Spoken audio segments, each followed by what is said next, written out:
پہلے اس کو سمجھنے کے لیے عام سادہ سی ہم ایک مثال لے لیتے ہیں.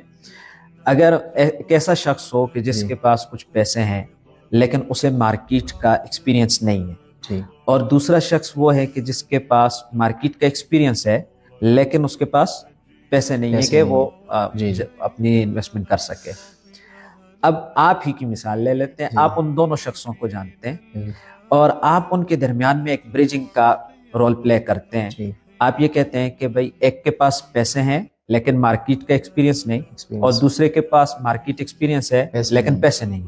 تو آپ ان دونوں کے درمیان میں بریجنگ کا کردار ادا کرتے ہوئے ان دونوں میں لنک کر دیتے ہیں، اور ایک کا پیسہ لے لیتے ہیں اور دوسری کی مارکیٹ کا ایکسپیرینس لے کے اس پیسے سے نفع کماتے ہیں. اب یہ جو درمیان میں آپ کردار ادا کر رہے ہیں یہ کیا کہلاتا ہے؟ یہ صرف اور صرف تعاون ہے.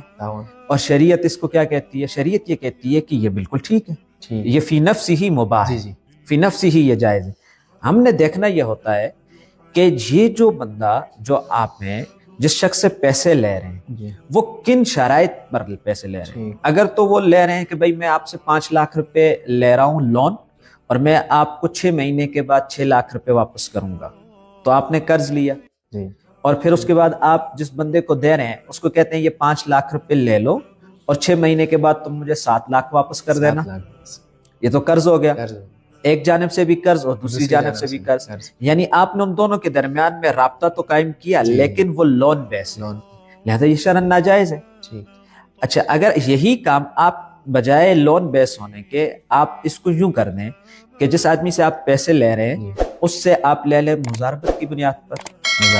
یعنی مضاربت کو ہم آگے جا کے ڈیفائن کریں گے، بلکہ ابھی صرف اتنا سمجھ لیں کہ آپ اس کو ایک پارٹنرشپ کے حساب سے لے لیتے ہیں اور اس کے ساتھ نفع نقصان ایک مقدار اس کی طے کر لیں، اور پھر جس کو آپ آگے دے رہے ہیں اس کو بھی پارٹنرشپ کی بنیاد پہ دے رہے ہیں. اب جو بزنس کے اندر پروفٹ ہوگا تو وہ اسی جو آپ نے پرسنٹیج طے کی اس کے مطابق تقسیم ہوگا. تو دونوں طرف آپ نے جو کام کیا وہ بزنس کی بنیاد پہ کیا، تو یہ بالکل جائز ہو جائے گا.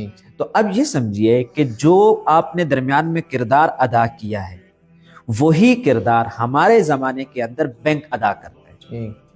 کہ اب بینک جو ہیں وہ دو لوگوں کے درمیان میں، یعنی ایک وہ لوگ جن کے پاس پیسے ہیں اور دوسرے وہ لوگ جن کے پاس مارکیٹ کا ایکسپیرینس ہے، تو ان کے درمیان میں جو کردار ادا کر رہا ہوتا ہے یہ ایک جنرل سا کانسیپٹ ہے بینک کا. تو بینک ان کے درمیان میں یہ کردار ادا کرتا ہے.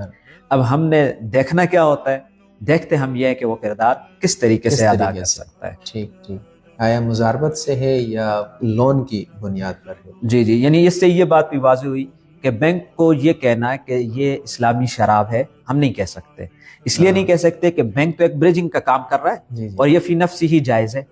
جب یہ جائز ہے تو یہ شراب کی طرح قطعی حرام نہیں ہے. ہم یہ دیکھیں گے کہ یہ جو کام جو درمیان میں بریجنگ کا کر رہا ہے وہ اسلامی اصولوں کی روشنی میں کر رہا ہے یا اسلامی اصولوں سے ہٹ کے کر رہا ہے. اگر اسلامی اصولوں کی روشنی میں کر رہا ہے تو جائز ہے، اگر اصولوں سے ہٹ کے کر رہا ہے تو وہ ناجائز ہے.